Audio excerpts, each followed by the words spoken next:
Hi, I'm Dean Wright, and this is the second of 3 quick guides I'm putting together on indie filmmaking. This one's on the production stage, so let's get right on it.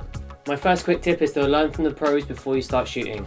A good place to start is the 5 C's of cinematography, but if you want something a bit more up to date, check out Philip Bloom's blog. He's got great information on not just camera gear, but shooting methods, and he seems like a pretty nice guy as well. Now, not everybody's going to agree with me here, but from my experience, you may pick 2 of these 3: speed, quality, and low cost.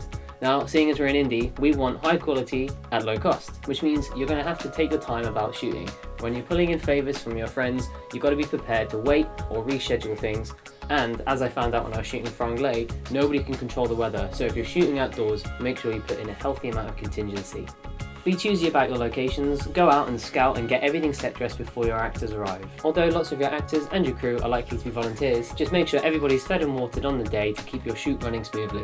Now, with your equipment, it's always best to keep a kit list to keep track of the equipment going to and from locations and to make a note of who's carrying what. Huge tip here, bring gaffer tape and bring 3 times the amount that you think you need. Your film hinges on how much gaffer tape you bring. And while we're on the subject of sticking things back together, make sure you bring multiple versions of any props you intend to use because accidents do happen.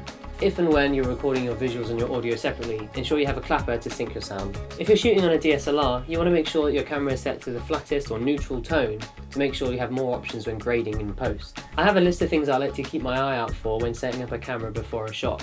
The first of these is your shutter speed. Traditionally, film cameras record with a 180-degree shutter, which on your DSLR is going to be around a 50th of a second. You need to be thinking about the distance from your subject. The focal length as well has a very close relationship with the distance you choose, as well as the subject angle. If you're going to be putting any tilt on the camera, so making it Dutch, and take into account the camera height as well. Overall composition is very important, always bear in mind the rule of thirds. And we need to decide if this is going to be a static shot or a moving shot, whether it's going to be a pan, a dolly, if you're going to use a slider, maybe a Steadicam, or even handheld.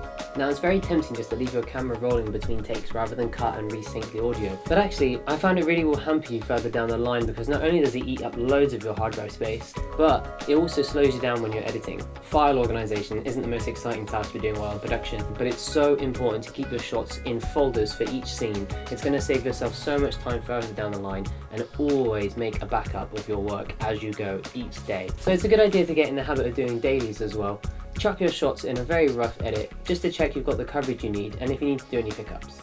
I hope you found this useful and thank you very much for watching. Keep an eye out for my next video, which is on the post-production stage. Now it's time for you guys to get right on it.